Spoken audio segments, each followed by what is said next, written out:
Professor, a partir de que momento posso me considerar um crítico? Boa. Rafael, então, o ofício crítico é um ofício autodeclarado, tá? Então, o que eu quero dizer com isso? Não existe uma faculdade de crítica de cinema.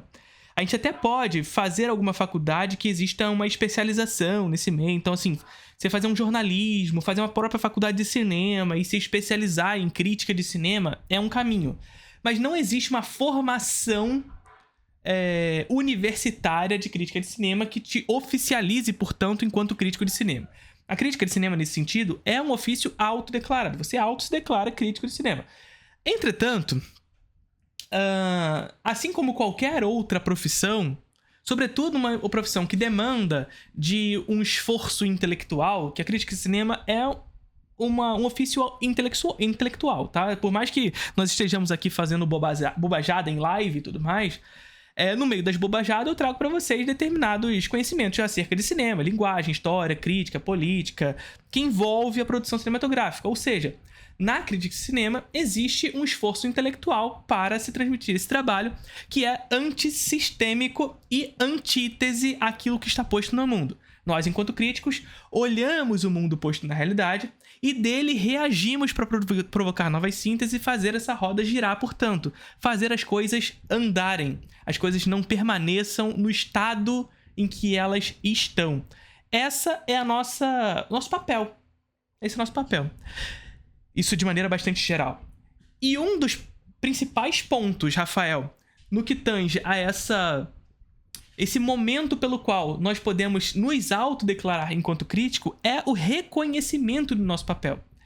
É a partir do momento em que você passa a olhar para esse papel que você tem tanto estudado e passar a reconhecer em si essas práticas. Percebe, Rafael? Então é você olhar. Ora, o papel da crítica é esse.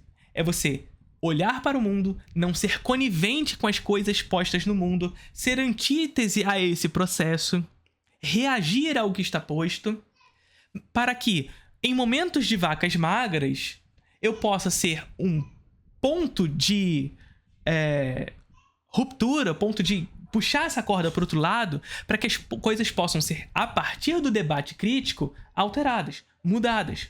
Não é você, enquanto indivíduo, que fará isso, mas você, ao reagir sobre uma coisa que está posta ao mundo para ser reagida, provocará determinada síntese, e dessa síntese, outros críticos também reagirão àquilo posto. Percebe? E não só a crítica reage ao filme, mas a crítica reage à própria crítica. Então, um crítico critica determinadas coisas e essa crítica criticada por determinado crítico será criticada também. E esse é o debate dialético pelo qual a história se constrói, se forma. A história, no caso do cinema. Então é aquilo que eu digo, por exemplo, para vocês. Nenhum filme é miojo. Ou seja, nenhum filme nasce como clássico instantaneamente. Surgiu um filme e no imediato surgimento desse filme ele já vira um clássico da história do cinema. Isso não existe. Isso não existe. Por quê? Porque esse filme demanda de tempo para que ele se amadureça no tempo. Só que não é só no tempo. É no trabalho que se emprega sobre esse tempo. Trabalho de quem? E aqui está o reconhecimento do nosso papel. O trabalho do crítico de cinema. O crítico de cinema reagirá sobre essa coisa, sobre esse filme que nasceu em determinado momento histórico e que sofre com o viés do tempo e reagindo a esse tempo pelo qual esse filme está passando, faz com que, a partir dele, emerja o amadurecimento de um jovem clássico, de um clássico de cinema.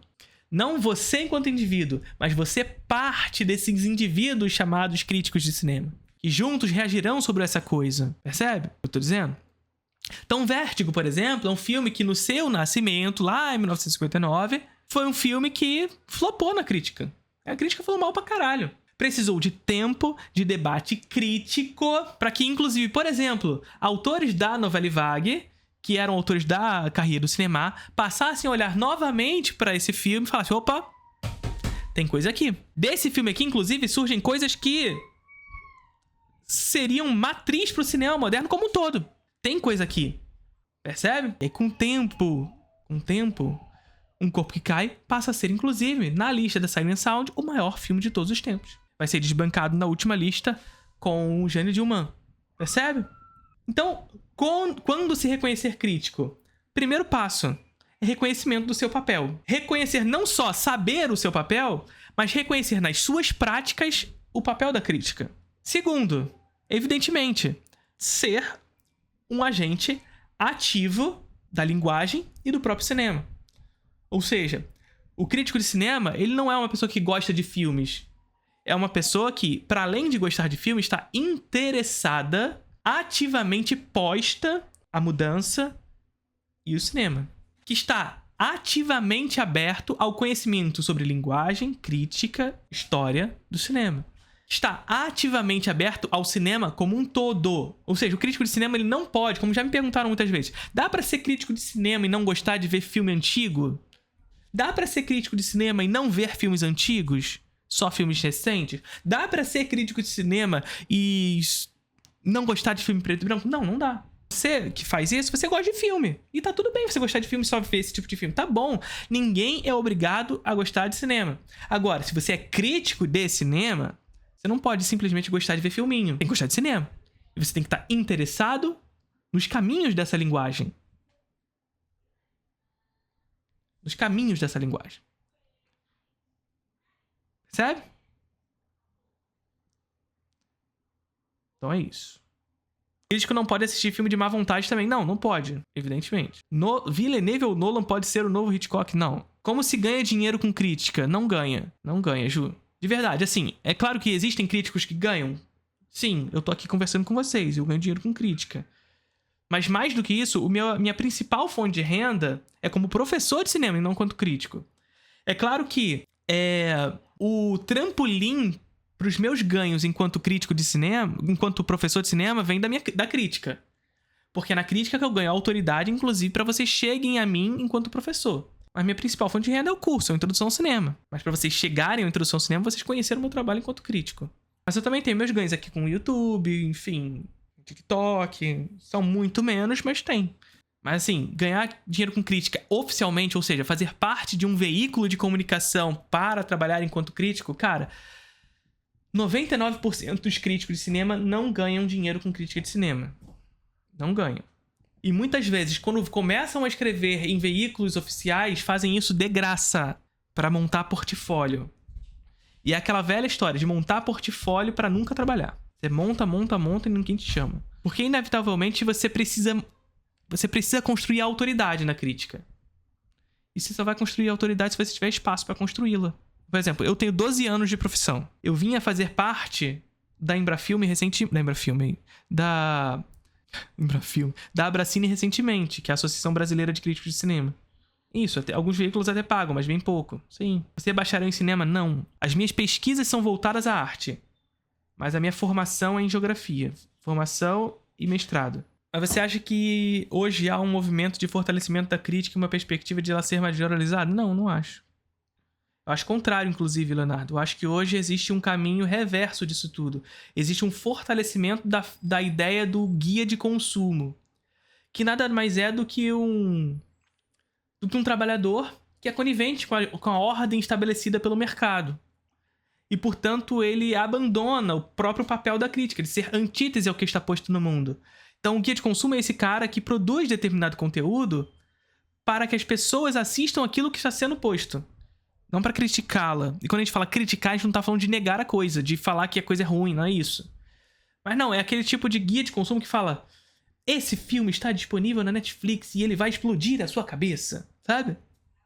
Esse tipo de conteúdo é um conteúdo que gera clique, gera view, que é impulsionado pelas plataformas e que faz você chegar em determinados lugares. Mas ele não é crítica.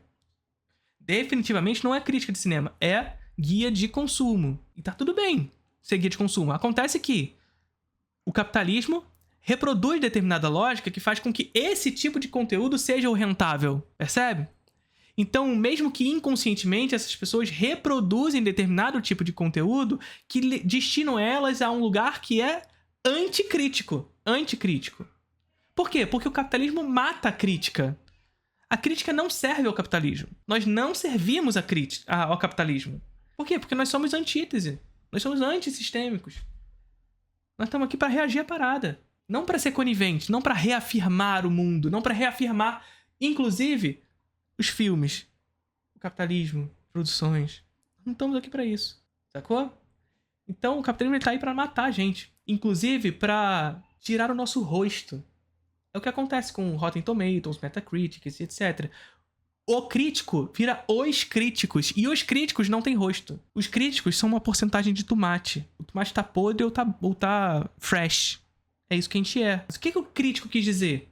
Naquele filme que tá 30% tomate verde, tem um cara que, porventura, é um cara que tem até autoridade com o cinema. E tá falando bem pra caralho do filme. E tu perdeu a oportunidade de ver o que esse cara tem a dizer sobre ele. Mas o capitalismo esconde esse cara atrás desses números.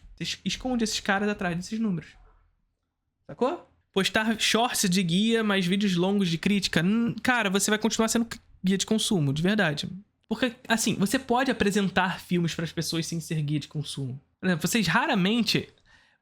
Chega pra mim... Um exemplo pra vocês. Chega o tempo todo... Eu não tô falando que fazer isso é anticrítico também não, tá? Mas é só um exemplo.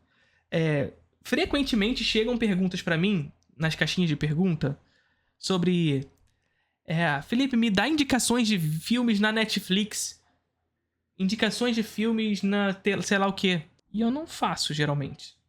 Eu não digo nem que eu nunca vou fazer, mas eu geralmente não faço. Porque eu, sinceramente, assim, se não estão me pagando por isso, sinceramente, eu acho que eu tenho que ajudar as pessoas a saber procurar. Eu tenho que incentivar as pessoas a ter interesse por aquele filme e que esse interesse seja suficientemente forte para que elas procurem onde esse filme tá. As pessoas querem tudo fácil. Por quê? Porque o streaming ofereceu uma falsa sensação de que as coisas estão disponíveis para todo mundo o tempo inteiro, mas não tá. E sabe qual é a grande questão? Se determinados filmes não têm demanda para serem assistidos em massa, esses filmes deixam de existir para o capitalismo, porque eles não estarão disponíveis no streaming. Você só conseguirá ter acesso a eles na pirataria. E se sua vontade não se sobrepor à sua preguiça de procurar, você não vai ter acesso à cultura. E quando eu digo preguiça de procurar aqui, eu não tô falando nem que a culpa é sua. Esse sistema, ele reproduz esse tipo de atitude, de ação, de prática. Por quê? Porque ele dá a falsa sensação de que você tem acesso a tudo. Mas não tem. Se você não tirar a porra... Tirar a porra da bunda é foda, porque você faz isso no computador, não tem jeito. Mas se você não se desvincular dessa ideia de que pra assistir filme, você tem à sua disposição somente os streamings, você vai ficar preso a esse tipo de consumo. Um consumo que está vinculado a uma determinada demanda por eles. E é isso que eu sempre falo pra vocês. Se não há demanda por determinados filmes, você não vai acessá-los. Demanda de massas, que eu quero dizer. Beleza? Qual streaming você recomenda assinar? Tiago, depois eu falei isso tudo, você me faz essa pergunta, cara. Eu já respondi essa pergunta uma outra vez. Assim, não recomendo... Se você tiver que gastar o seu suado dinheiro para assinar um streaming, opte por um streaming que te ofereça curadoria. Porque o diferencial de um streaming para um cinéfilo, para alguém que quer estudar cinema, não é o catálogo, especificamente. Não é o catálogo abrangente, que tem mais obras e tudo mais. Não, não é. Porque isso tá na internet. Porque isso está na internet. É isso que eu tô falando pra vocês. Esses filmes estão disponíveis na internet. Tudo que tá no streaming tá na internet. Então, um diferencial pra cinéfilo que quer estudar cinema pra assinar um streaming é curadoria. Ou seja, é um trabalho específico que vai te apresentar filmes que você não saberia onde procurar. E quando eu digo onde aqui, não é o lugar. É que você não saberia nem que existe esse filme. Mas a curadoria te apresenta. Então, o serviço de curadoria é muito interessante, é muito bom. Então, tem serviços de streaming que oferecem curadoria. Filmica, Mubi, por exemplo. Isso eu acho legal. Curtiram o vídeo?